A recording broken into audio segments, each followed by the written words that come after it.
वक्रतुंड महाकाय सूर्यकोटि समप्रभ निर्विघ्नं कुरु मे देव सर्वकारेषु सर्वदा। प्रणम्य शिरसा देवं गौरीपुत्रं विनायकं भक्तावासं स्मरे नित्यम् आयुष्कामार्थसिद्धये। प्रणम्य शिरसा देवं गौरीपुत्रं विनायकं भक्तावासं स्मरे नित्यम् आयुष्कामार्थसिद्धये। गुरु ब्रह्मा गुरु विष्णु गुरुर्देवो महेश्वरा गुरु साक्षात् परब्रह्म तस्मै श्री गुरुवे नमः। या कुन्देन्दु तुषारहारधवला या शुभ्रवस्त्रान्विता या वीणावरदण्डमण्डितकरा या श्वेतपद्मासना या ब्रह्माच्युतशङ्करप्रभृतिभिः देवैः सदा पूजिता सा मां पातु सरस्वती भगवती निश्चेषजाड्यापहा। आदिनाथ सदा पूज्यो मश्चेन्द्रः सप्तशृङ्गकाः भग्नावयाश्च चौरङ्गी मीनगोरक्षको नुतो शाम्भवा शाद्वयानन्दो गृहिणीश्च निवृत्तिकः ज्ञानेश्वर सिद्धनाथस्तु स्तुत्यो वाळेश्वरस्तथा राजा रामश्च नाथ्याग्रश्चिदम्बरप्रसादकः जीवेश्वरो गुरुश्रेष्ठस्तथा भागीरथी गुरुः दत्तमल्हारी रूपेण्यो मनोहर गुरुपरः श्रीमत्परम्परा प्राप्ताः गुरुवश्च सनातनः।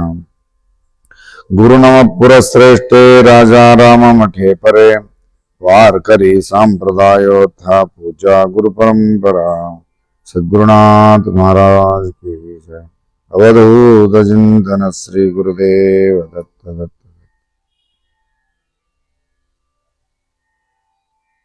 ಚಿದಂಬರ ಮಹಾಸ್ವಾಮಿಗಳು ಮುರುಗೋಡದೊಳಗ ಇದ್ದು ಸಾಕಷ್ಟು ಲೀಲೆಗಳನ್ನ ಮಾಡ್ಕೋತ ಅವರ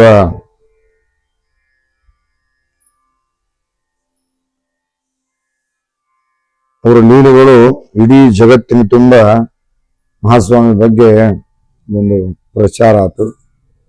ಯಾಕಂದ್ರೆ ಒಬ್ರು ಅವತಾರ ಮಾಡಿದಾಗ ಈಗ ಬರ್ತದ ನೋಡ್ರಿ, ಸಹಜವಾಗಿ ಮಹಾತ್ಮರು ಅವತಾರ ಮಾಡ್ಯಾರ ಅಂದ್ರ ಅದು ಸಹಜವಾಗಿ ಅದು ಏನಂತ ಕಸ್ತೂರಿ ವಾಸನೆಯನ್ನ ಹಿಡಿಲಿಕ್ಕೆ ಆಗಂಗಿಲ್ಲ, ವಾಸನೆ ಹಂಗ ಹೋಗುದ. ಹಂಗ ಆ ಲೀಲೆಗಳು ಕಿವಿಯಿಂದ ಕಿವಿಗೆ ಬಾಯಿಂದ ಬಾಯಿಗೆ ಹೋಗಿ ಇಡೀ ದೇಶದ ತುಂಬೆಲ್ಲ ಪ್ರಚಾರ ಆಗಿದ್ದು. ಚಿದಂಬರ ಮಹಾಸ್ವಾಮಿಗಳು ಮುರುಗೋಡದೊಳಗೆ ಅವತಾರ ಮಾಡ್ಯಾರಂತ. ಅವ್ರು ಹಾಂಗ್ ಮಾಡ್ತಾರ, ಹಿಂಗ್ ಮಾಡ್ತಾರಂತ, ಮಕ್ಕಳನ್ನ ಕೊಡ್ತಾರಂತ, ಬಡತನ ದೂರ ಮಾಡ್ತಾರಂತ, ಸಹಜವಾಗಿ ಹಂಗ ಸುದ್ದಿ ಎಲ್ಲಾ ಕಡೆ ಹೋತು. ನಿನ್ನೆ ನೋಡಿದ್ರಲ್ಲ, ನಿನ್ ಯಾರದ ಕತಿನೂ ಕೇಳಿದ್ರಿ, ಅವಂಗ 5,000 ರೂಪಾಯಿ ಕೊಟ್ಟಿದ್ದ ಕತಿ ಕೇಳಿದ್ರಿ. ಬಡಬ್ಬ ಕುಷ್ಠರೋಗ ನಿವಾರಣೆ ಆಗಿತ್ತು, ಕುಷ್ಠರೋಗ ಇದ್ದ. ಅವನು ಬರೀ ಕೇವಲ ತಮ್ಮ ಗುಂಡಿ ಒಳಗಿರುವಂತ ಅಕ್ಷಯ ಕಲಶದೊಳಗಿರುವಂತ ಬರೀ ನೀರನ್ನು ಪ್ರೋಕ್ಷಣ ಮಾಡೋದ್ರಿಂದ ಅವನು ದೂರ ಆಗಿದ್ದು ದೂರ ಆತು, ಕಷ್ಟ ರೋಗ ದೂರ ಆತು ಅನ್ನೋದನ್ನು ಕೇಳಿದ್ವಿ. ಇನ್ನು ಕೆಲವೊಬ್ರು ಅವರು ಹಜಾರ ಮಹಾರಾಜ್ ಹೇಳ್ತಾರ, ಚಿದಂಬರ ಅವತಾರ ವಿಶಿಷ್ಟ ಏನಪ್ಪಾ ಅಂತ ಕೇಳಿದ್ರೆ ದರ್ಶನದಿಂದ ಉದ್ಧಾರ ಮಾಡ್ತಿದ್ರು, ಸ್ಪರ್ಶನದಿಂದನೂ ಉದ್ಧಾರ ಮಾಡ್ತಿದ್ರು, ಸ್ಮರಣದಿಂದನೂ ಉದ್ಧಾರ ಮಾಡ್ತಿದ್ರು. ದರ್ಶನ, ಸ್ಪರ್ಶನೆ, ಭಾಷಣೆ, ವಚನೆ, ಸ್ಮರಣೆ, ಶ್ರವಣ ಉದ್ಧಾರವೇ. ಕೇಳುವುದರಿಂದಲೂ ಎಷ್ಟೋ ಮಂದಿ ಉದ್ಧಾರ ಆಗ್ತಿದ್ರು, ಬರೀ ಅವ್ರು ಸ್ಮರಣ ಮಾಡೋದ್ರಿಂದ ಉದ್ಧಾರ ಆಗ್ತಿದ್ರು ಹಂಗ ಹೇಳ್ತಾರ. ಹಂಗ ಕಾಶ್ಮೀರದೊಳಗ ಒಬ್ಬ ರಾಜ ಇದ್ದ, ದಾನಶೂರ ರಾಜ, ಉದಾರಿದ್ದ. ಅವನ ಹೆಸರು ಸಂಸಾರ ಚಂದ್ರ ಅಂತ ಸರ್.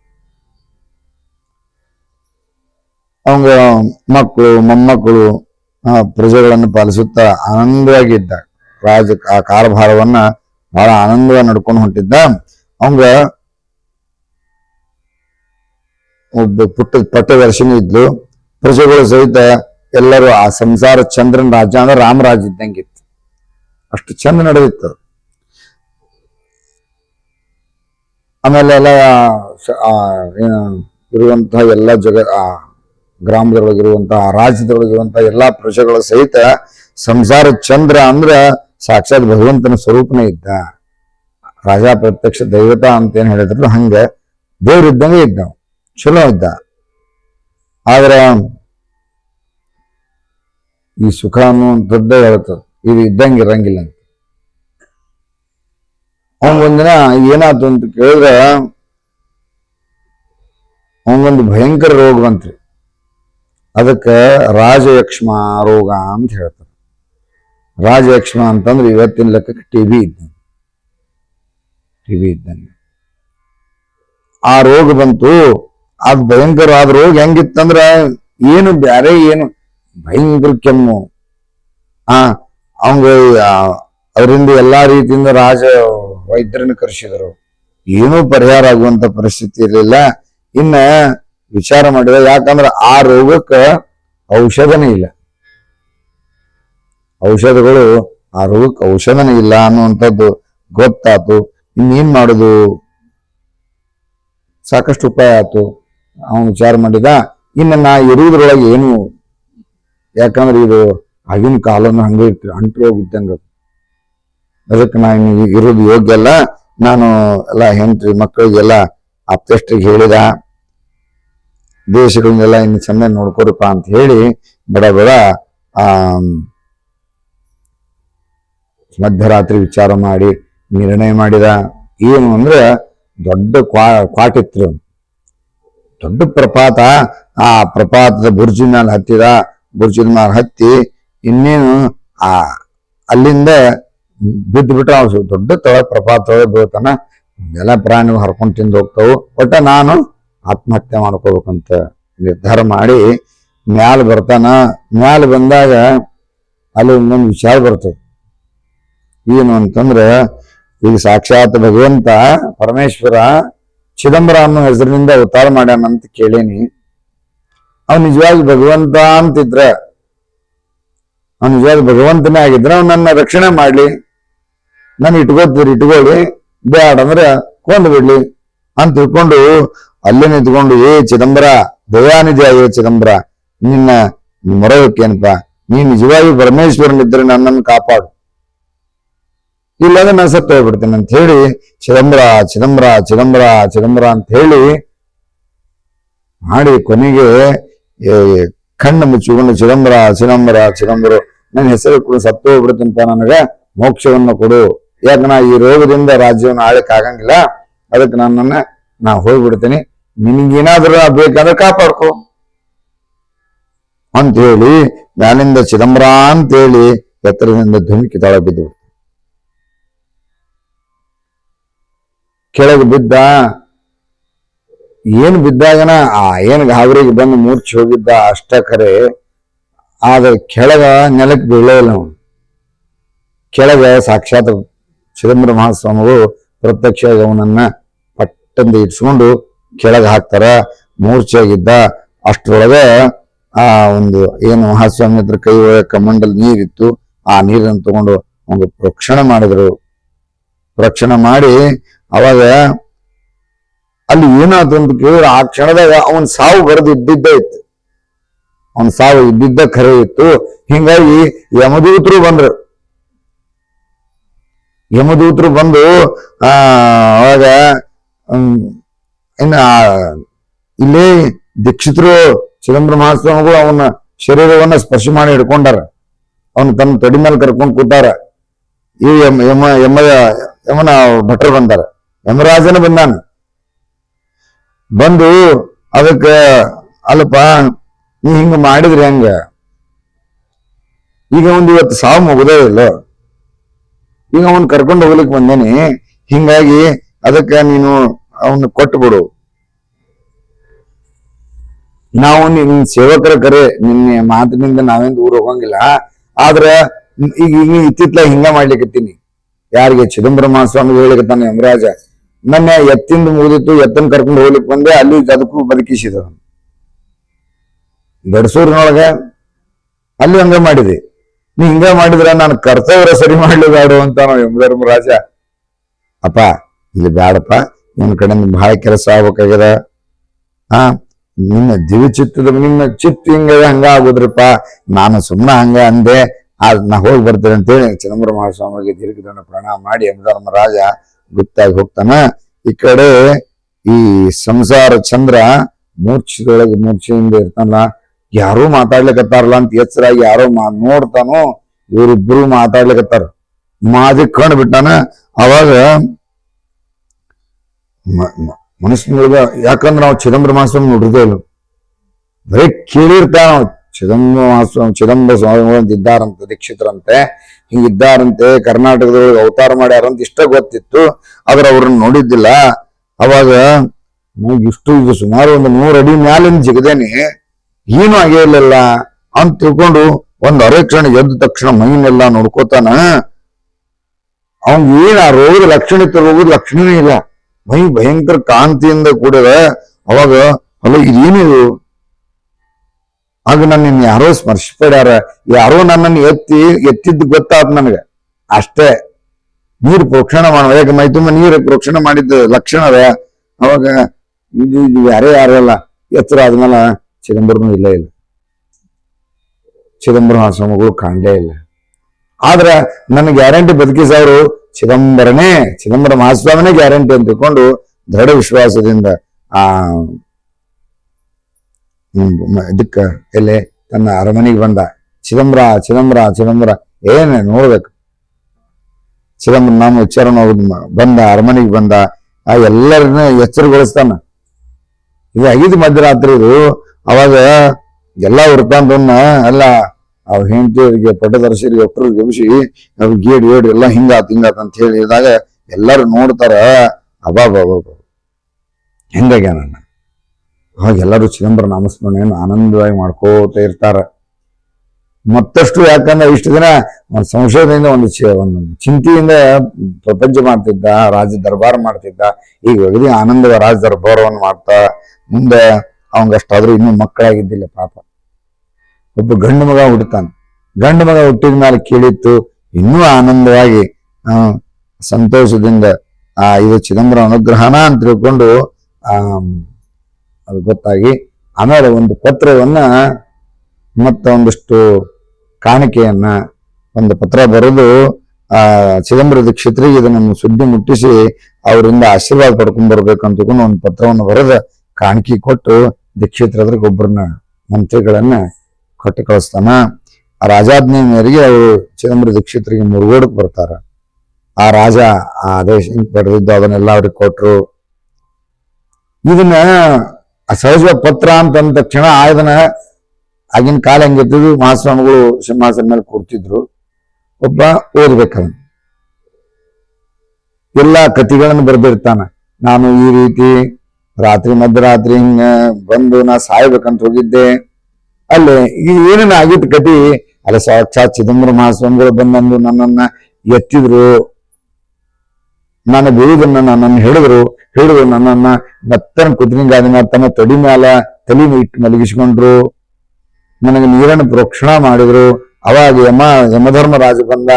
ಆ ರೀತಿ ಎಲ್ಲ ಹೇಳಿದ್ರು. ಅದೇನೇನು ಚಿಂತೆ ಆ ಮಾತುಕತೆ ಆಗಿದ್ದು ಎಲ್ಲವನ್ನು ಹೇಳ್ತಾರೆ. ಮತ್ತೆ ಎರಡನೇದು ಅವ್ರ ಪುಣ್ಯದಿಂದ ಈ ಗಂಡು ಮಗನ್ನ ತಂದೆ ಆಗೇನಿ, ಒಬ್ಬರ ಯುವರಾಜ ಬಂದ. ಅವ್ರು ನಿಮ್ಮ ಕೃಪೆಯಿಂದ ಆನಂದವಾಗಿದ್ದಾರೆ, ಸುಖದಿಂದ ಇದ್ದಾನೆ ಅಂತ ಹೇಳಿದಾಗ ಮತ್ತೆ ಯಥಾಶಕ್ತಿ ನಾನು ನನ್ನ ಕಾಣಿಕೆಯನ್ನ ಕೊಟ್ಟು ಕಳಿಸೀನಿ, ನನ್ನನ್ನು ಆಶೀರ್ವಾದ ಮಾಡ್ಬೇಕು ಅಂತ ತಿಳ್ಕೊಂಡು ಪತ್ರವನ್ನು ಬರೆದು ಕಳಿಸಿದ್ದನ್ನು ನೋಡಿ ಓದ್ತಿರ್ತಾನ. ಅದನ್ನ ಓದಾಗೆಲ್ಲ ಸವಾರ ಕುತ್ಕೊಂಡಂತ ಮಂದಿ ಚಿದಂಬರ ಮಹಾಸ್ವಾಮಿಗಳು ಅಲ್ಲಿ ಹೋಗಿದ್ರೆ ಹೋಗ್ಯಾರ ಇವ್ರು, ಅವ್ರು ಉಡನೆ ಇದ್ದಾರೆ. ಇವರು ಮುರುಗೋಡು ಬಿಟ್ಟು ಹೊರಗೆ ಹೋಗಿಲ್ಲ. ಕಾಶ್ಮೀರಕ್ಕೆ ಯಾವ ಹೋಗ್ಯಾರ ಇವರು, ಕಾಶ್ಮೀರಕ್ಕೆ ಹೋಗಿ ಹಂಗೆ ಕಾಪಾಡಿದ್ರು. ಸೌಕರ್ಯಗೆಲ್ಲ ಆಶ್ಚರ್ಯ ಆಗ್ತದ. ಅವಾಗ ಮಹಾಸ್ವಾಮಿಗಳು ಹೇಳ್ತಾರ, ಅವ್ರಿಗೆ ಇದೇನ್ ದೊಡ್ಡ ಆಶ್ಚರ್ಯ ಅಂತಾರ ಅವ್ರು. ನಾಮಸ್ಮರಣೆ ಮಹತ್ವನ ಹಂಗದ. ನಾಮಸ್ಮರಣೆಯನ್ನ ಮಾಡುವುದರಿಂದ ಏನು ಸಾಧ್ಯ ಆಗ್ಲಿಕ್ಕಿಲ್ಲ, ಎಲ್ಲವೂ ಸಾಧ್ಯ ಆಗ್ತದ ಅಂತ ಹೇಳ್ಕೊಂಡು ಅಲ್ಲಿಂದ ಅವ್ರು ಹೇಳ್ತಾರ, ಹಿಂದೆ ಪೂರ್ವದೊಳಗ ಈ ನಳ, ನೀಲ, ಜಾಂಬುವಂತ, ಹನುಮಂತ ಇವರೆಲ್ಲರಿಗೂ ಆ ಬಲ ಬಂದಿದ್ದು, ಸೇತುವೆ ಕಟ್ಟಿದ್ದು ರಾಮನಾಮ ಬಲದಿಂದ ಅಲ್ಲೇನು. ನಾಮದ ಬಲ ಹೆಂಗದಪ್ಪ ಅಂತಂದ್ರ ಭಯಂಕರ. ಅವ್ರಿಗೆ ಅಷ್ಟು ವಿಶ್ವಾಸ ಇತ್ತು. ಹಿಂಗಾಗಿ ಅದಕ್ಕೆ ರಾಮ ಅಂತ ಬರೆದು ಒಂದೊಂದು ಕಲ್ಲಿನೊಳಗು ರಾಮ ಅಂತ ಬರೆದು ಹಾಕಿದಾಗ ತೇಲ್ತಿತ್ತಿಲ್ಲ. ಅದ್ರ ಕಲ್ಲಿನ ಗುಣ ಮುಳುಗುವಂಥದ್ದು, ಭಾರದು. ಆದ್ರೆ ನಾಮದ ಬಲದಿಂದ ಸೇತುವೆ ಆಗ್ಬೇಕಂತ ಸಂಕಲ್ಪ ಇತ್ತು, ಹಿಂಗಾಗಿ ಅವು ತೇಲ್ತಿದ್ವು. ಹಂಗ ಅದು ನಾಮದ ಬಲ ಹಂಗದಪ್ಪ ಅಂತ ತಿಳ್ಕೊಂಡು ಅದಕ್ಕೆ ಮತ್ ಇವರು ನನಗೇನಪ್ಪ ಅವನ ಭಾವ ಹಂಗಿತ್ತು, ಅದರಿಂದ ಅವ್ನು ಒಳ್ಳೇದಾಗ್ಯದ. ಆದ್ರೆ ಒಂದು ಮಾತು ಹೇಳ್ತಾರೆ, ಅಪ್ಪ ಅವ್ರು ಹೇಳಿದ್ದೆಲ್ಲ ಒಳ್ಳೇದು, ಆಶೀರ್ವಾದನು ಮಾಡಿದ್ರು, ಆದ್ರ ಈ ಕಾಣಿಕೆ ಏನದಲ್ಲ, ಕಾಣಿಕೆ ಇದಲ್ಲ ಇಸ್ಕೊಂಡ್ರು, ಈ ಕಾಣಿಕೆ ನಮ್ಮದೇ ಹೌದು, ನೀ ನನಗೆ ಅರ್ಪಣೆ ಮಾಡಿಲ್ಲ ನಂದೇ, ಆದ್ರೆ ಇದು ನನ್ನ ಕಾಣಿಕೆ ನಿನ್ನ ಹತ್ರಕ್ಕೆ ಆಶೀರ್ವಾದ ರೂಪದಾಗ ಇರ್ಲಿ ಅಂತ ಆ ಕಾಣಿಕೆಯನ್ನ 5 ಪೈಸೆ ತಗೊಳ್ಳಾರ್ದ, ಏನು ಬಂಗಾರ ವಜ್ರ ಹೊಡು ಏನು ಕಳಿಸಿದ್ರು ಏನು ಮುಟ್ಲಾರ್ದ ಹೊಳ್ಳವನು ಇದು ಆಶೀರ್ವಾದ ಅಂತ ಇಟ್ಕೊಂಡು ಇದನ್ನ ನಿಧಿ ಅಂತ ತಿಳ್ಕೊಂಡು, ಗುಪ್ತ ನಿಧಿ ಅಂತ ಇಟ್ಕೊಂಡು ನಿನ್ನಗ ಇದನ್ನ ನಿನ್ನ ಖಜಾನೆ ಒಳಗಿಟ್ಟು ಇದನ್ನ ಪೂಜೆ ಮಾಡ್ಕೊತ ಹೋಗು, ನಂದೇ ಇದು ನನ್ನ ಪ್ರಸಾದ ಅಂತ ತಿಳ್ಕೊ ಅಂತಕೊಂಡು 5 ಪೈಸೆ ಇಲ್ಲದ ಎಲ್ಲವನ್ನು ಹೊಳ್ಳ ಅವ್ನು ಕೊಟ್ಟು ಪ್ರಸಾದವನ್ನು ಕೊಟ್ರು. ಆ ಪುರೋಹಿತ ಬಂದಂತ ಪುರೋಹಿತರಿಗೆ ಅದೆಲ್ಲ ಏನು ಮಾನ ಮರ್ಯಾದೆಗಳನ್ನ ಮಾಡಿ ಅಂದಿನಿಂದ ಸಂಸಾರ ಚಂದ್ರ ಸುಖದಿಂದ ಕಾಲ ಕಳೆದ ಅನ್ನುವಂಥ ವಿಚಾರಗಳನ್ನ ಇಲ್ಲಿ ಮಹಾತ್ಮರು ಹೇಳ್ತಾರ. ಯಾಕಂದ್ರೆ ಇದು ಹಿಂಗರಿ ಯಾರಿಗೆ ಅಂತ ಹೇಳ್ತಾರ, ಸಂಕಟ ಬಂದಾಗನ ಬೇಡ್ಕೊಳ್ಳೋದು, ಅಲ್ಲಿ ಮಠ ಬೇಡ್ಕೊಳ್ಳೋದು. ನಾವು ಚಿದಂಬರ ಅಂತ ತಿಳ್ಕೊಂಡು ಇವತ್ತಿನ ಮಠ ಯಾವಾಗ ಹೇಳ್ತೇವೆ ಅಂತ ಕೇಳಿದ್ರೆ ಸಂಕಟ ಬಂದಾಗ ಹೇಳ್ತೀವಿ. ಹಂಗಾಗಬಾರ್ದು. ಶುದ್ಧ ಮನಸ್ಸಿನಿಂದ ನಿರಂತರವಾಗಿ ಚಿದಂಬರ ಅಂದಿದ್ದೆ ಆದ್ರೆ ನಾವು, ಯಾಕಂದ್ರೆ ಅವು ಏನು ಬರುದೇ ಇಲ್ಲ, ಹತ್ರ ಸುಳ್ಳಂಗಿಲ್ರಿ, ಕಷ್ಟಗಳನ್ನು ಹತ್ರ ಸುಳ್ಳಂಗಿಲ್ಲ. ಆದ್ರೆ ನಿರಂತರವಾಗಿ ಶುದ್ಧ ಮನಸ್ಸಿನಿಂದ ಚಿದಂಬರ ಅಂತ ಅಂತಿರ್ಬೇಕು ಅನ್ನುವಂಥ ವಿಚಾರಗಳನ್ನ ಹೇಳ್ತಾರ. ಮುಂದೆ ಒಬ್ಬ ಹಿಮಾಲಯದೊಳಗೆ ಇರ್ತಕ್ಕಂಥ ಒಬ್ಬ ಮಾಂತ್ರಿಕ, ಮಹಾನ್ ಮಾಂತ್ರಿಕ ಇರ್ತಾನ, ಮಂತ್ರ ಸಿದ್ಧಿಯನ್ನ ಮಾಡ್ಕೊಂಡಿರ್ತಾನ. ಅವನ್ ಎದಕ್ ಬಂದಿರ್ತಾನ ಅಂತ ಕೇಳಿದ್ರೆ ಸುತ್ತಮುತ್ತಲು ಯಾರ್ಯಾರು ಯಾವ ರಾಜ್ಯದೊಳಗೆ ಯಾವ ಊರಿನೊಳಗೆ ಯಾರಾದ್ರೂ ಮಹಾತ್ಮರು ಅವತಾರ ಮಾಡ್ಯಾರ ಅಂದ್ರೆ ಅವ್ರನ್ನ ಬಂದು ಅವ್ರನ್ನ ಸೋಲಿಸಿ ದಿಗ್ವಿಜಯವನ್ನ ಸಾಧಿಸಿಕೊಂಡು ಅವರಿಂದ ಲೆಟರ್ ತಗೊಂಡು ಅವರಲ್ಲಿದ್ದಂತ ಎಲ್ಲಾ ಹಣಗಳನ್ನ ಒಂಥರ ಕಾಣಿಕೆ ರೂಪದೊಳಗೆ ಇಸ್ಕೊಂಡು ಆ ಜಯಪತ್ರಗಳನ್ನ ಇಸ್ಕೊಂಡು ಹೋಗ್ತಿರ್ತಾನೆ. ಇದು ಒಬ್ಬೊಬ್ರದ್ದು ಹುಚ್ಚಿರ್ತದ್ರಿ. ಅಂದ್ರೆ ನನ್ನಂತ ಪಂಡಿತನ ಇಲ್ಲ, ನನ್ನಂತ ಮಾಂತ್ರಿಕನ ಇಲ್ಲ ಅನ್ನೋ ರೀತಿ ಒಳಗ ಹಂಗ ಇರ್ತದ. ಹಿಮಾಲಯದ ಇರ್ತಕ್ಕಂಥ ಬರ್ತಾನ, ಬಂದು ಚಿದಂಬರ ದೀಕ್ಷಿತರ ಕೀರ್ತಿ ಇಲ್ಲಿಂದ ಕಾಶ್ಮೀರ ಅಲ್ಲಿ ಮಠ ಹೋಗಿರು, ಹಿಮಾಲಯಕ್ಕೆ ಹೋಗುದು ಅಂತ ಹೊರದು ಅಲ್ಲಿ ಮಠ ಸುದ್ದಿ ಮುಟ್ಟಿರ್ತದ. ಹಂಗ ಗೆದ್ಕೋತ ಬಂದು ಮುರುಗೋಡಕ್ಕೂ ಬರ್ತಾನ. ಆ ಬಂದಿದ್ದ ನೋಡೆ ಮುರುಗೋಡದ ಎಲ್ಲಾ ಮಂದಿ ಹೆದರ್ತಾರ. ಅಪ್ಪ ಇವ್ ಮೊದಲ ಕುರೂರಿ ಇದ್ದಾನಂತ ಕೇಳೇನಿ, ಇಲ್ಲಿ ಯಾಕೆ ಬಂದವು ಮಾರಾಯ? ಅದಕ್ಕೆ ಓಡಿ ಬಂದು ದೀಕ್ಷಿತರ ಹತ್ರಕ್ಕೆ ಬಂದು ಹೇಳ್ತಾರ, ಒಬ್ಬ ಹಿಮಾಲಯದಿಂದ ಆ ಕುರೂರು ಮಾಂತ್ರಿಕ ಬಂದಾನ, ಆ ಪರೀಕ್ಷಾರ್ಥ ಇಲ್ಲಿಗೆ ಬಂದಾನೋ, ನಿಮ್ಮನ್ನ ಪರೀಕ್ಷೆ ಮಾಡ್ಲಿಕ್ಕೆ ಬಂದಾನ, ಅದಕ್ಕೆ ನೀವು ಹೆಂಗಾದ್ರೂ ಮಾಡಿ ಅವನ ಸಾಮೋಪಾಯದಿಂದ ಅವನ್ನ ಕಳಿಸ್ಬಿಡ್ರಿ. ಯಾಕಂದ್ರೆ ಯೋಗ್ಯ ಮನುಷ್ಯ ಅಲ್ಲ, ಏನ್ ಬೇಕಾದನ್ನ ಮಾಡ್ತಾನ, ಯಾಕಂದ್ರೆ ಒಂದು ವಿಚಾರ ಬಾಳ್ ಕೇಳಿವಿ ಅಂತ ಹೇಳಿ ಅನರ್ಥ ಆಗ್ತದ, ಅದಕ್ಕೆ ಅವ್ನು ಹೆಂಗಾರ ಮಾಡಿ ಕಳಿಸ್ರಿ ಅಂತ ದೀಕ್ಷಿತ ಹತ್ರಕ್ಕೆ ಹೇಳಿ ಬರ್ತಾರೆ. ಮಹಾಸ್ವಾಮಿಗಳು ಹೇಳಿದ್ರು, ಅಪ್ಪ ಹೆದರ್ಬೇಡ್ರಿಪ್ಪ, ಶರಣಾಗತ ರಕ್ಷಕನಾದ ಪರಮೇಶ್ವರನು ಸಮರ್ಥಿದ್ದಾನ. ಇವತ್ತು ಚಿದಂಬರ ಮಹಾಸ್ವಾಮಿಗಳು ನಾ ಮಾಡ್ತೇನೆ ಅಂತ ಹೇಳೇ ಇಲ್ಲ, ನಾ ಮಾಡ್ತೇನೆ, ನಾ ಅವ್ರನ್ನ ಉದ್ಧಾರ ಮಾಡ್ತೇನೆ ಒಟ್ಟ ಹೇಳಿಲ್ಲ, ಏನೇನು ಹೇಳಿಲ್ಲ. ಆದ್ರೆ ಏನಾಗ್ತಂದ್ರೆ ಪರಮೇಶ್ವರ ಸಮರ್ಥಿದ್ದಾನಪ್ಪ, ಚಿಂತೆ ಮಾಡಬೇಡ್ರಿ ಅಂತ ಹೇಳಿದ್ರು. ಆ ಪ್ರಕಾರವಾಗಿ ಆ ಮಾಂತ್ರಿಕನ ಶಿಷ್ಯರು ಬಂದ್ರು.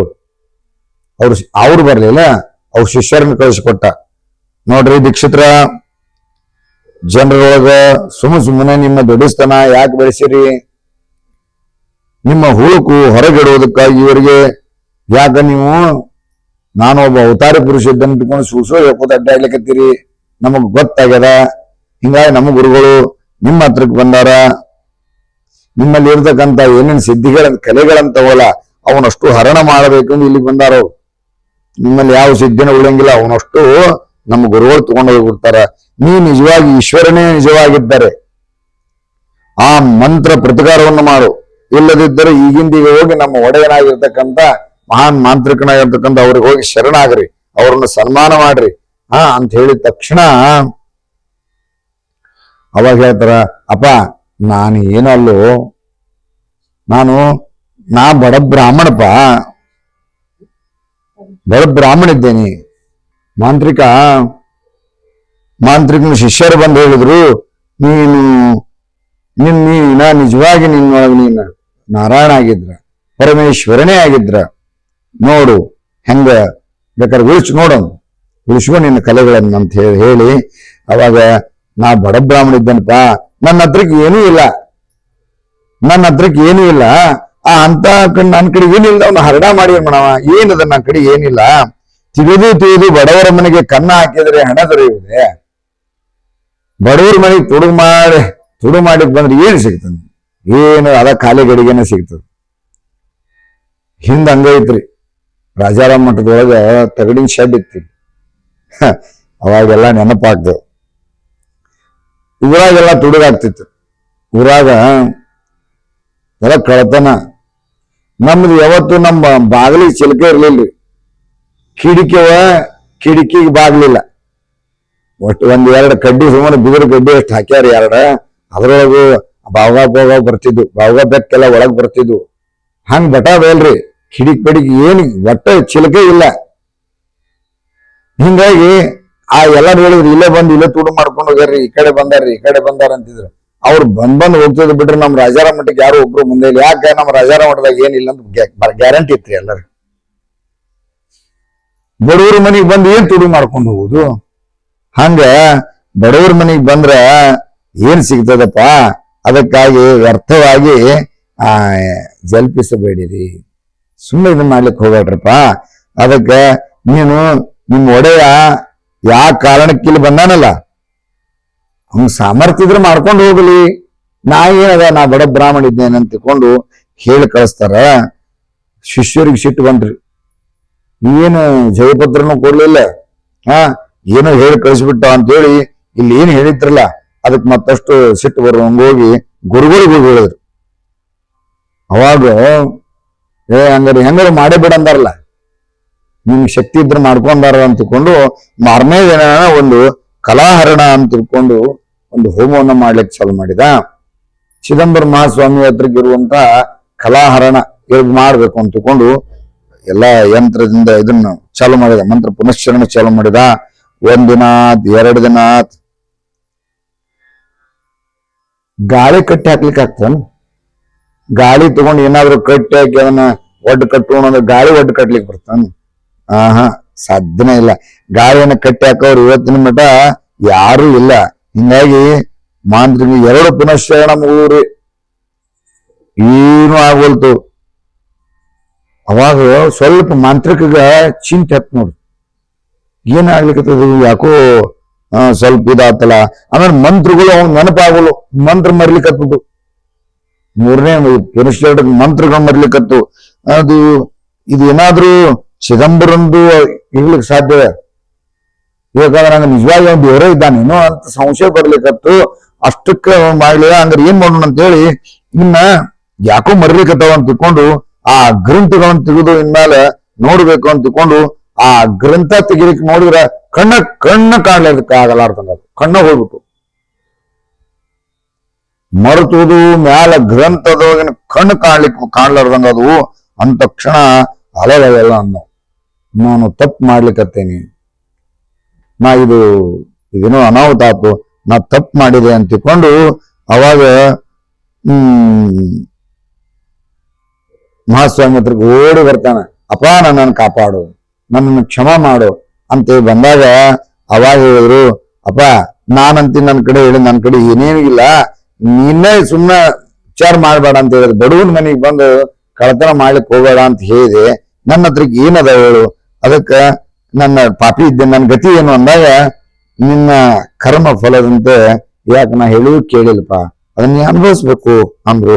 ಅವಾಗ ಹೇಳಿದವ, ತಾಯಿ ಮಕ್ಕಳನ್ನ ಪೀಡಿಸಿದ್ರೆ ಹೆಂಗಪ್ಪ, ದಯವಿಟ್ಟು ನನ್ನನ್ನು ಕಾಪಾಡು, ನಾ ಇನ್ನು ಉಪೇಕ್ಷೆ ಮಾಡಿದ್ರೆ ಹೆಂಗ, ದಯಾಸಾಗರ, ಆ ತಾಯಿಗಳು ಮಕ್ಕಳನ್ನು ಕ್ಷಮಾ ಮಾಡಿದಂಗ ನನ್ನ ಕ್ಷಮಾ ಮಾಡು ಅಂತ ತಿಳ್ಕೊಂಡು ಸಾಕಷ್ಟು ಬೇಡ್ಕೊಂಡಾಗ ಅವಾಗ ಚಿದಂಬರ ದೀಕ್ಷಿತರು ಕೃಪಾದೃಷ್ಟಿಯನ್ನು ನೋಡಿದಾಗ ಅವನ ಕಣ್ಣುಗಳು ಮೊದಲಿನಂಗೆ ಕಣ್ಣು ಬಂದು ಮುಂದೆ ಎದ್ದು ನಿಂತು ದೀಕ್ಷಿತರಿಗೆ ಸಾಷ್ಟಾಂಗ ನಮಸ್ಕಾರವನ್ನು ಮಾಡಿ ಸಮಾಗಮ ಸುಖವನ್ನು ಅನಸು ಇಚ್ಛೆ ಉಂಟು ಅಪ್ಪಣೆ ಆಗಬೇಕು ಅಂದ್ರ ನಾನು ಇಷ್ಟು ದಿನ ಜಗತ್ತು ಸುತ್ತಬೇಕು, ಜಗತ್ತಿನಾಗ ಇರ್ತಕ್ಕಂಥ ಎಲ್ಲರನ್ನೂ ಸೋಲಿಸ್ಬೇಕು ಅನ್ನುವಂತಹ ಇದರಿಂದ ಬಂದೆ. ಆದ್ರೆ ನಾ ಸದಾ ಕಾಲವು ನಿಮ್ಮ ಪಾದದ ಹತ್ರಕ್ಕೆ ಇರ್ಬೇಕು, ನನಗೆ ಇದನ್ನು ವರ ಕೊಡ್ರಿ ಅಂತ ಕೇಳ್ತಾರೆ. ಅವ್ ಬಂದಿದ್ದ ಅದಕ್ಕೆ ಸೋಲಿಸ್ಬೇಕಂತ ಬಂದ. ಆದ್ರೆ ಮಹಾಸ್ವಾಮಿ ಒಂದು ಕೃಪೆಯಿಂದ ಅವಾಗ ಹೇಳಿದ, ನಾನು ಇನ್ನು ಆಮರಣ ನನ್ನ ಜೀವ ಇರುವ ಮಠ ನಾನು ನಿಮ್ಮ ಸೇವಾ ಮಾಡ್ಕೊಂಡು ಇಲ್ಲಿ ಇರ್ತೇನೆ ಅಂತಂದಾಗ ಮಹಾಸ್ವಾಮಿಗಳು ಆಯ್ತು ತಥಾಸ್ತು ಅಂದ್ರು. ಅಲ್ಲಿಂದ ಒಂದು ತನ್ನ ಜೀವ ಇರುವ ಮಠ, ಜೀವಿತ ಇರುವ ಮಠ ಇನ್ನು ಭಗವಂತರ ಚಿದಂಬರ ಮಹಾಸ್ವಾಮಿ ಹತ್ರಕ್ಕಿದ್ದು ಕೊನೆಗೆ ಮೋಕ್ಷವನ್ನು ಪಡೆದ ಅನ್ನುವಂತ ಒಂದು ವಿಚಾರಗಳನ್ನ ಈ ಚರಿತ್ರೆ ಹೇಳ್ತಾರೆ. ಮುಂದೆ ಒಂದು ಮಾತು ಬಂತು. ಯಾಕಂದ್ರೆ ಇದು ಹಿಂಗಾರಿದೆ, ಇದು ಅವತಾರ ಮಾಲಿಕ ಅಂತಾನೆ ಇದಕ್ಕೆ ಹೆಸರು. ನಿರಂತರವಾಗಿ ಆ ಲೀಲೆಗಳು ಹಿಂಗೆ ಆಗ್ತಿದ್ವು. ಅದನ್ನ ಬರದೇ ಇಟ್ಟಾರ ಹಂತವಾಗಿ. ಹಿಂಗೊಬ್ರು ಬಂದಿದ್ರು, ಮತ್ತಿಂತ ಊರವ್ರು ಬಂದಿದ್ರು, ಹಿಂಗಾತು. ಯಾಕ ಇವನ ಮೆಲುಕು ಹಾಕೋದ್ರಿಂದ ಚಿದಂಬರ ಮಹಾಸ್ವಾಮಿ ಬಗ್ಗೆ, ಚಿದಂಬರ ನಾಮದ ಬಗ್ಗೆ ಒಂದು ದೃಢ ವಿಶ್ವಾಸ ಹುಟ್ಲಿ ಅನ್ನುವಂತ ಇಚ್ಛಾ ಕೇಳ್ಯಾರ್ರಿ. ಕೇಳಿ ಇಲ್ಲೇ ಬಿಟ್ಟು ಹೋಗ್ಬಿಟ್ರೆ ಅದರಿಂದ ಏನು ಉಪಯೋಗ ಇಲ್ಲ. ಕೇಳಬೇಕು, ಕೇಳಿ ನನ್ನ ಚಿದಂಬರ ಹಿಂಗಿದ್ದಾನಲ್ಲ ದೃಢ ವಿಶ್ವಾಸ ಇರ್ಬೇಕಾಗ್ತದೆ. ಒಂದಿನ ಒಬ್ಬ ತೆಲುಗು ದೇಶದ ನಾರಾಯಣ ಭಟ್ಟ ಅನ್ನುವಂತ ಒಬ್ಬ ಬ್ರಾಹ್ಮಣ ದೀಕ್ಷಿತರ ದರ್ಶನ ತೆಗೆದುಕೊಳ್ಳಬೇಕೆಂಬ ಆಲೋಚನೆ ಮುರುಗೋಡಕ್ಕೆ ಬಂದನು. ನಾರಾಯಣ ಭಟ್ಟ ಅಂತ ಬಂದ್ರು. ಅವಾಗ ಅವನ್ನ ದರ್ಶನಕ್ಕೆ ಬಂದ. ಬಹಳ ಭೇಟಿ ಆದ. ಅಪ್ಪ ಹೆಂಗಪ್ಪ, ಅವರಿಂದ ಬಂದು ಏನು ಎಲ್ಲಾ ಕೇಳಿದ್ರು. ಕೇಳಿ ಆತು ಬಹಳ ಹೊತ್ತಾಗದ, ಬಾ ನಮ್ ಜೋಡಿ ಮಹಾಪಂಕ್ತಿಗಳು ಬಂದು ತಗೊಂಡು ಬಂದು ಊಟಕ್ಕೆ ಬಂದು ಬಿಡು ಅಂತ ಹೇಳಿದ್ರು. ಊಟಕ್ಕೆ ಬಾ, ಸ್ನಾನ ಸಂಧ್ಯಾವನ ಮುಗಿಸೋ, ಪ್ರಸಾದಕ್ಕೆ ಬಾ ಅಂತ ಹೇಳಿದ್ರು. ಆಯ್ತು ಅಂದ್ಕೊಂಡು ಅವ ನಿತ್ಯ ಕರ್ಮಾದಿಗಳನ್ನ ಮುಗಿಸಿ ಆ ದೀಕ್ಷಿತರ ಮನೆಗೆ ಭೋಜನಕ್ಕೆ ಬರ್ತಾನ. ಆ ಭೋಜನ ಬಂದಾಗ ಎಲ್ಲಾ ಎಲೆ ಹಾಕಿದ್ರು. ಆ ಎಲೆ ಒಳಗೆ ಹಾಕಿ ಎಲ್ಲರೂ ಕೂತ್ಕೊಂಡಿದ್ರು. ಅವಾಗ ಅಲ್ಲಿ ಏನ್ ಹಾಕಿದ್ರು ಅಂತ ಕೇಳಿದ್ರೆ ಸಹಜವಾಗಿ ಚಿದಂಬರ ಮಹಾಸ್ವಾಮಿಗಳು ಅನ್ನ ಉಣ್ತಿದ್ದಿಲ್ರಿ. ನುಚ್ಚು ಬಕ್ರಿ, ನುಚ್ಚು ಬಾಳ ಪ್ರೀತಿ ಬಾಳವ್ರಿ, ನುಚ್ಚು ಬಕ್ರಿ ಪಲ್ಲೆ ಹಾಕಿದ್ರು. ಅದನ್ನ ನೋಡಿ, ಆ ನುಚ್ಚನ್ನು ನೋಡಿ ನಾರಾಯಣ ಭಟ್ಟಂದ, ನಾನು ಈ ಅನ್ನ ಉಣ್ಣಂಗಿಲ್ಲ, ಇದು ಕದನ್ನ ಅಂತಾರ, ಇದಕ್ಕೆ ನಾಯಿ ಊಟ ಅಂತಾರದು, ನಾ ಈ ನುಚ್ಚು ತಿನ್ನಂಗಿಲ್ಲ ಅಂದ್ರು. ಯಾಕಂದ್ರೆ ಇವತ್ತಿಂತ ನುಚ್ಚು ಅನ್ನುವಂಥದ್ದು ಬಹಳ ಆ ಪ್ರಸಾದವನ್ನು ತುಚ್ಚ ಮಾಡಿದ್ರೆ ಅದರಿಂದ ಅನಾಹುತ ಆಗಿದ್ದ ಖರೆ, ಬಹಳ ಅನಾಹುತ ಆಗ್ತದೆ. ಅದಕ್ಕೆ ನಾವು ನೋಡ್ರಿ ನಮ್ಮ ಮನ್ಯಾಗ ನುಚ್ಚು ಅನ್ನೋದ್ರಲ್ಲಿ ಚಿದಂಬರ ಪ್ರಸಾದ ಅಂತ ಹೇಳ್ತೀವಿಲ್ಲ, ಆ ಪ್ರಸಾದನ ಅದ ಒಂದಿಷ್ಟಾದ್ರೂ ತಿನ್ನಬೇಕು. ತಿನ್ನುವುದರಿಂದ ಅದ ತೃಪ್ತಿನ ಬೇರೆ. ಅವಾಗ ಹೇಳಿದ್ರು, ಅಪ್ಪ ನೀನು ನನಗೆ ಅಕ್ಕಿನ ಕೊಡ್ರಿ, ಅಕ್ಕಿ ಅನ್ನನ ಉಣ್ಣಾವ್ ನಾನು, ಅಲ್ಲಿ ಮಠ ನನಗೆ ಇವೆಲ್ಲ ಅನ್ನ ಉಣ್ಣಂಗಿಲ್ಲ, ಇದನ್ನ ಮುಚ್ಚು ಉಣ್ಣಂಗಿಲ್ಲ. ಆಯ್ತಪ್ಪ, ಆಗ್ಲಿ. ಚಿದಂಬರ ಮಹಾಸ್ವಾಮಿ ಬಹಳ ಕರುಣಾಮಯ ಇದ್ರು. ಆಯ್ತು ಅಂತಿಕೊಂಡು ಚಿದಂಬರ ಮಹಾಸ್ವಾಮಿಗಳು ಅಲ್ಲಿದ್ದವ್ರಿಗೆ ಹೇಳಿದ್ರು, ಅಪ್ಪ ನಿಮ್ಗೆ ಅಕ್ಕಿ ಕೊಡ್ರು ಅಂತಂದಾಗ ಮಹಾಸ್ವಾಮಿ ಹತ್ರಕ್ಕೆ ಒಂದು ಬೋವಣೆ ಹಿಡ್ಕೊಂಡ್ಬಂದ್ರು. ಅದ್ರೊಳಗಿನ ಒಂದು ಮುಷ್ಟಿ ಅಕ್ಕಿಯನ್ನ ಸ್ವಾಮಿ ತಮ್ಮ ಎರಡು ಕೈಯಿಂದ ಒಂದು ಮುಷ್ಟಿ ಅಕ್ಕಿಯನ್ನು ಹಾಕಿದ್ರು. ಈ ಕಾಮಧೇನುವಿನ ಹತ್ರಕ್ಕೆ ಹೋಗಿ ಏನ್ ಬೇಡಬೇಕು, ಹಾಲು ಬೇಡುದು, ಅಮೃತ ಬೇಡುದು ಬಿಟ್ಟು ಖಜ್ಜಾಯ ಬೇಡಿದ್ರಂತ ಬರೀತಾರ. ಸಾಕ್ಷಾತ್ ಭಗವಂತನ ಎಲ್ಲವನ್ನ ಕೊಡವ, ಅಕ್ಕಿ ಕೊಡ್ರಿ ನನಗ ಅಂತ ಕೇಳಿದ. ಒಂದು ಮುಷ್ಟಿ ಅಕ್ಕಿ ಕೊಟ್ರು. ಅಕ್ಕಿ ತಗೊಂಡು ಮೊದಲನೇ ಪಂಕ್ತಿ ಭೇದ ಮಾಡುದ ದೊಡ್ಡ ಅಪರಾಧ. ಪಂಕ್ತಿಯನ್ನ ಇನ್ನು ಪಂಕ್ತಿಯೊಳಗೆ ಕುತ್ಕೊಂಡೇ ಇಲ್ಲ, ಬಿಟ್ಟು ಬಡ ಅಕ್ಕಿ ತಗೊಂಡು ಅಡಿಗೆ ಮಾಡ್ಕೊಂಡು ಹೋಗಿ ಇನ್ನು ಊಟ ಮಾಡ್ಕೊಂಡು ಹೋಗಪ್ಪ ನೀ ಅಂತ ಹೇಳಿದ್ರು. ಆ ಒಂದು ಬೊಕ್ಷೆ ಅಕ್ಕಿಯನ್ನ ಕೊಟ್ರು. ನಾರಾಯಣ ಭಟ್ಟನ್ನ ತಗೊಂಡು ಒಂದು ಪಾತ್ರೆ ಒಳಗೆ ಹಾಕಿ, ನಿತ್ಯ ಪಾತ್ರೆ ಒಳಗೆ ಹಾಕಿ ಅಕ್ಕಿ ಚಿದಂಬರನ್ ಬರೀ ಸ್ಪರ್ಶ ಆಗಿ ಹೋಗಿರೋದು. ಒಂದು ಮುಷ್ಟಿ ಅಕ್ಕಿ ಬೋಗಣಿ ಒಳಗೆ ಹಾಕ್ಯಾನ. ಆ ಬೋಗಣಿ ಈ ಕಡೆ ನೀರಿಟ್ಟಾನ. ಬೋಗಣಿಯಿಂದ ಇನ್ನೇನ್ ತಗೋಬೇಕು ಅನ್ನೋರಾಗ ಆ ಬೋಗಣಿ ಒಳಗೆ ಒಂದ್ ಮುಷ್ಟಿ ತಕೊಂಡ ಮತ್ತೊಂದ್ ಮುಷ್ಟಿ ಅಕ್ಕಿ ಹೆಂಗ ಹೋಗುದು. ಅಲ್ಲಿ ಅಕ್ಕಿಗಳು ಅಕ್ಷಯ ಆಗ್ಲಿಕ್ಕತ್ತು. ಮತ್ತೊಂದ್ ಮುಷ್ಟಿ ತಕೊಂಡ ಮತ್ತೊಂದ್ ಮುಷ್ಟಿ ಎಲ್ಲ ಹೋದು. ಆ ಬೋಗಣಿ ಕಲಿನ ಆಗಲ್ತ್ರಿ. ಅದು ಸಣ್ಣಗ ನೋಡ್ರಿ, ಅಲ್ಲಿ ಏನಾಗ್ಬಿಡ್ಲಿಕ್ಕತ್ತು ಅಂದ್ರ ಊಟ ಮಾಡ್ಲಿಕ್ಕತ್ತ ಅಷ್ಟ್ರೋಗ ಅನ್ನ ಭಾಳ ಉಳಿತಲ್ಲ, ಬರ್ರಿ ಅಂತ ಅವ್ರನ್ನು ಕರೆದು ಮತ್ ಇನ್ನೊಬ್ಬ ಊಟಕ್ಕೆ ಹಾಕ್ಲಿಕ್ಕತ್ತ. ಮರನೇ ದಿನ ಮತ್ತಿಬ್ರು ಬಂದ್ರು, ಅವ್ರಿಗೂ ಊಟ ಆತ್ರಿ. ಒಂದ ಬೋಗಣ್ಯಾಗ ಮತ್ ಊಟ ಅಕ್ಕಿ ಅಂತ ಹೆಂಗೆ ಹೋದು ಊಟ ನಡೀತದ. ದಿನಿತ್ಯ ಏನ ಊಟ ಹಾಕ್ಲಿಕ್ಕತ್ತವ, ಇಲ್ಲೇ ಊಟ ನಡಿಲಿಕ್ಕತ್ತು, ಇಲ್ಲೇ ಏನ 20 ಮಂದಿ 50 ಮಂದಿ 60 ಮಂದಿ ಊಟ ನಡೀತು. ಏನಾಗ್ಲಿಕ್ಕತ್ತಂತ ಕೇಳಿದ್ರೆ ಸಹಜವಾಗಿ ನಾನೇ ಊಟಕ್ಕೆ ಹಾಕ್ಲಿಕ್ಕತ್ತೇನೆ ಅನ್ನುವಂಥ ಒಂದು ಸೊಕ್ಕು ಅಹಂಕಾರ ಬರ್ಲಿಕ್ಕತ್ತ. ಅವಾಗ ಬ್ರಾಹ್ಮಣರಿಗೆ ಬೈಲಿಕ್ಕತ್ತವ, ಏನ್ರು ಬರ್ತೀರಿ ತಿಂತೀರಿ ಹೋಗ್ತೀರಿ, ಇಲ್ಲಿ ಮಾಡೋರು ಯಾರು, ಏನ್ ಕತಿ, ಹಂಗ ಬರುದು ತಿಂದು ಹೋಗ್ಬಿಡುದನ. ಅವ ಚಿದಂಬರ ಅವನಿಗೇನ್ ಚಿದಂಬರ ಸ್ವಾಮಿ ಗೊತ್ತಿಲ್ಲ ಎಂತಿಲ್ಲ ಅವ್ ಮಾಡ್ತಾನ. ಆದ್ರ ನಮ್ಗಾಗುದಿಲ್ಪ, ಇಲ್ಲಿ ಬಂದು ತಿನ್ಬೇಕಾದ್ರೆ ಅಲ್ಲಿ ಆ ನುಚ್ಚು ಬಕ್ರಿ ತಿನ್ಬೇಕಾಗ್ತಂತ ತಿಳ್ಕೊಂಡು ಇಲ್ಲಿ ಬಂದು ನೀವು ಅನ್ನ ಸಾರಿಗೆ ಬರ್ಲಿಕ್ಕತ್ತೀರಿ, ನೀವು ಈ ರುಚಿಗೆ ಬರ್ಲಿಕ್ಕತ್ತೀರಿ ನೀವು. ಅವಾಗ ಒಂದು ಅರಕ್ಷಣ ಮರ್ತು ಬಿಡ್ತಾನೆ, ಏನು ಚಿದಂಬರ ಮಹಾಸ್ವಾಮಿ ಕೊಟ್ಟಿದ್ದ ಇದನ್ನು ಮರ್ತು ಬಿಟ್ಟಿರ್ತಾನೆ, ಮರ್ತು ಬಿಡ್ತಾನೆ. ಹಂಗ ಬೆಳ್ಕೋತ ಹೋಗ್ತದ. ಬ್ರಾಹ್ಮಣರನ್ನ ಬೈತಾರ. ಅವಾಗ ಬರ್ತಾ ಬ್ರಾಹ್ಮಣರು ಹೇಳ್ತಾರ, ಒಂದಿನ ಚಿದಂಬರ ಮಹಾಸ್ವಾಮಿ ಹತ್ರಕ್ಕೆ ಬಂದು ಹಿಂಗಾತು, ನಾರಾಯಣ ಭಟ್ಟ ಈ ರೀತಿ ಹಿಂಗ ಬೈದ ಅಂತಂದಾಗ ಅವಾಗ ಹೇಳ್ತಾರೆ, ಅಪ್ಪ ಆ ಎಲ್ಲ ಬ್ರಾಹ್ಮಣರು ಹೇಳ್ತಾರೆ, ಇನ್ಮೇಲೆ ನೀವು ಆ ಮೃಷ್ಟಾನ್ನ ಭೋಜನಕ್ಕೆ ಮಳ್ಳ ಆಗ್ಬೇಡ್ರಿಪ್ಪ, ಬರ್ರಿ ಈ ಪ್ರಸಾದವನ್ನು ಇಲ್ಲಿ ಊಟ ಮಾಡ್ರಿ, ಏನು ಚಿಂತೆ ಮಾಡ್ಬೇಡ್ರಿ ಅಂತ ಹೇಳಿ ದಿನನಿತ್ಯ ನೋಡು ಹೊಟ್ಟೆ ತುಂಬಿಸ್ಕೊಳ್ಳಿಕ್ಕೆ ಏನಾದ್ರೆ ಏನು ಮೃಷ್ಟಾನ್ನ ಭೋಜನ ಬೇಕಲ್ಲ, ಬೇಡ ನಮ್ದು ಈ ನುಚ್ಚು ಬಕ್ರಿನ ಸಾಕಪ್ಪ, ಈ ಕದನ್ನವು ಸರಿಯಾಗಿ ತೃಪ್ತಿಯನ್ನು ಉಂಟು ಮಾಡ್ತದ ಅಂತ ಹೇಳಿ ಆದ್ಮೇಲೆ ಆಯ್ತು ಅಂತಕೊಂಡು ಎಲ್ಲರೂ ಇಲ್ಲಿ ಬರ್ತಾವ. ಚಿದಂಬರ ಮಹಾಸ್ವಾಮಿಗಳಿಗೆ ಇದು ಯಾಕಂದ್ರೆ ನೀವು ಅಲ್ಲಿ ಮಟ್ಟ ಒಂದು ಅಹಂಕಾರ ಬಹಳ ಆಗಿತ್ತು, ಇದನ್ನ ಹೆಂಗಾರ ಮಾಡಿ ಗರ್ವ ಹರಣ ಮಾಡಬೇಕು ಅಂತ ತಿಳ್ಕೊಂಡು ಒಂದು ಸಣ್ಣ ಬ್ರಾಹ್ಮಣನ ವೇಷ ಹಾಕೊಂಡು ಎಲ್ಲರ ಮನೆಗೆ ಭೌತಿ ಭಿಕ್ಷಾಂದಿ ಅಂತ ಹೋಗ್ತಾರಲ್ಲ, ಅವತ್ತಿನ ದಿನ ಭೌತಿ ಭಿಕ್ಷಾಂದಿ ಅಂತ ತಿಳ್ಕೊಂಡು ಇವ್ರ ಮನೆಗೆ ಹೋಗ್ಯಾನ. ಯಾರು ಆ ನಾರಾಯಣ ಭಟ್ಟನ ಮನೆಗೆ ಹೋಗ್ತಾನೆ. ಅವಾಗ ಬಂದವ್ರು ಯಾರ್ರಿ, ಚಿದಂಬರ ದೀಕ್ಷಿತರು. ನೋಡು ಅವಂಗೂ ಅಕ್ಕಿ ಬೇಕಾಯ್ತು, ಅಕ್ಕಿ ಕೊಟ್ಟವ ಯಾವ ಅನ್ನೋದು ಮರ್ತಾನೋ. ಅವತ್ತಿಂದ ಅಷ್ಟು ಅವಾಗ ಬೆಳಿಲಿಕ್ಕತ್ತಿದ್ದು ಕಲ್ಪನೆ ಇಲ್ರಿ ಅವಂಗ. ಅವತ್ತು ಬಂದಾಗ ನೋಡು ನನ್ನ ಮನೆಗೆ ಹೆಂಗ ಒಂದು ಚಿದಂಬರನ ಹೆಂಗ್ ಕರ್ಸ್ಕೊಂಡೆ ಅನ್ನುವಂಥ ಒಂದು ಸಣ್ಣ ಅಹಂಕಾರ. ಅವಾಗ ಬಂದಿ ಎಲ್ಲ ಚಲೋ ತಗೋ ಅಂತ ತಿಳ್ಕೊಂಡು ಅಕ್ಕಿ ಹಾಕ್ಬೇಕ್ರಿ ನಿಮ್ಗೆ ಅಂದಾಗ ಒಂದು ಮುಷ್ಟಿ ಅಕ್ಕಿಯನ್ನ ತಂದು ಅವ್ರ ಜೋಳಿಗೆ ಹಾಕ್ತಾನ. ಅವಾಗ ಸ್ವಾಮಿ ಆಶೀರ್ವಾದ ಮಾಡಿ ಸೀದಾ ಮನೆಗೆ ಹೋಗ್ತಾನ. ಇವರು ಏನ ಮನೆಗೆ ಹೋಗುದ್ರೊಳಗೆ ಅದೇನ ಅಕ್ಕಿ ಪಾತ್ರೆ ಏನಿತ್ತಲ್ಲ, ಅಕ್ಕಿ ಪಾತ್ರೆ ಖಾಲಿ ಆಗ್ಬಿಟ್ಟಿತ್ತು. ಒಂದ್ ಮುಷ್ಟಿ ಕೊಟ್ಟವರು ಅವರ, ಇಸ್ಕೊಂಡವ್ರು ಯಾರು ಅವರ. ಕೊಟ್ಟಾಗ ಅದನ್ನ ಅವ್ನು ನೀಟಾಗಿ ಬಳಸ್ಕೊಂಡಿದ್ದ ಅಂದ್ರೆ ಅದು ಬೇರೆ ಆಗ್ತಿತ್ತು. ಆ ಕ್ಷಣಕ್ಕೆ ಮತ್ತೆ ಮಹಾಸ್ವಾಮಿಗಳು ಬಂದು ಅವಂಗ ಅಷ್ಟ ಬರೀ ಇಸ್ಕೊಂಡು ಬಂದಿದ್ದಕ್ಕೆ ಅದು ಪಾತ್ರೆ ಕಟ್ಟಾಗಿ ಹೋತು. ಅದಕ್ಕಾಗಿ ಮಹಾಸ್ವಾಮಿ ಹತ್ರ ಮುಂದೆ ಓಡಿ ಬಂದು ಅವ್ರಿಗೆ ಶರಣಾಗ್ತಾನ, ನಮಸ್ಕಾರ ಮಾಡಿ ಹೇಳ್ತಾನ, ನಾನು ಅಪರಾಧ ಇದ್ದೇನೆ, ಬ್ರಾಹ್ಮಣನ ವ್ಯರ್ಥವಾಗಿ ಹೇಳಿದೆ, ನಿಮ್ಮ ಮಹಿಮೆಯನ್ನರಿದೆ, ನಿಮಗೂ ದುರ್ಭಾಷೆಗಳನ್ನು ಆಡಿದೆ. ಈಗ ಈ ದೀನನನ್ನು ಹೊರತು ಯಾರು ಉದ್ಧರಿಸುವರು? ಹೇಗಾದರೂ ಮಾಡಿ ನನ್ನ ಅಪರಾಧವನ್ನು ಕ್ಷಮಿಸಿ ನನ್ನನ್ನು ಕಾಪಾಡಿರಿ ಎಂದು ಬೇಡಿಕೊಂಡನು. ಆಗ ದೀಕ್ಷಿತರು ಹೇಳಿದರು, ಚಿದಂಬರ ದೀಕ್ಷಿತ, ನಾನೇನು ಮಾಡ್ಲಿಪ್ಪ, ನಿನ್ನ ಕರ್ಮದ ಫಲವನ್ನು ನೀನು ಅನುಭವಿಸು. ನಿನಗೆ ಬ್ರಾಹ್ಮಣರ ಪೀಡೆಯಿಂದ ಈ ಸ್ಥಿತಿ ಉಂಟಾಯಿತು. ಒಂದು ವೇಳೆ ಬ್ರಾಹ್ಮಣರು ಕೆಟ್ಟು ಮಾತುಗಳನ್ನು ಆಡಿದರೂ ಅವುಗಳನ್ನು ತಡ್ಕೊಂಡು ತಿರುಗಿ ಅವರನ್ನು ವಂದಿಸಬೇಕು. ಬ್ರಾಹ್ಮಣ ಅಂದ್ರೆ ಏನಪ್ಪಾ ಅಂದ್ರೆ ಸಾಕ್ಷಾತ್ ಜಗತ್ತಿಗೆ ಅವರು ಭಗವಂತರ ಭೂಸುರರು ಅಂತ ಅವ್ರಿಗೆ ಹೇಳ್ತಾರ. ಓಡಾಡುವಂತಹ ದೇವತೆಗಳು ಅಂತವ್ರು ಬ್ರಾಹ್ಮಣರು ಅಂದ್ರೆ ಓಡಾಡೋ ದೇವತೆಗಳಪ್ಪ.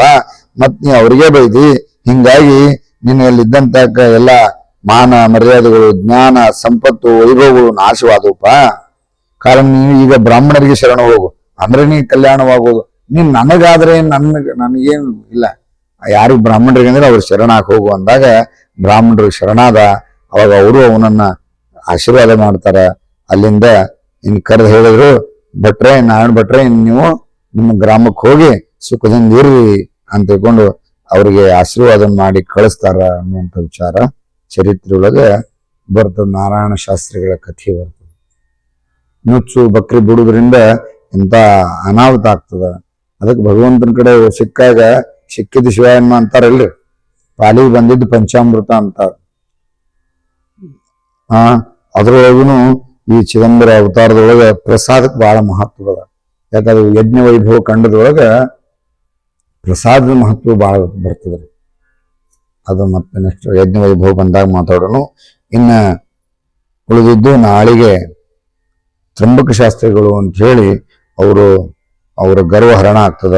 ಮುಂದೆ ನಾಳೆಗೆ ಆ ಶಿಲಾ ಒಂದು ಕಲ್ಲು ಕೊಡ್ತಾರ ಮಹಾಸ್ವಾಮಿಗಳು ಭಕ್ತರಿಗೆ, ಅದು ಬಂಗಾರ ಆಗಿದ್ದ ಕಥೆಯನ್ನ ನಾಳೆ ಚರಿತ್ರೆ ಒಳಗೆ ನೋಡೋಣ. ಔದುಂಬರ ನಿವಾಸ ಭಕ್ತಾಭಿಮಾನಿ ರಾಜಾದ್ರ ಸದ್ಗುರು ಶಿವ ಚಿದಂಬರೇಶ್ವರ ಮಹಾರಾಜ್ ಸದ್ಗುರು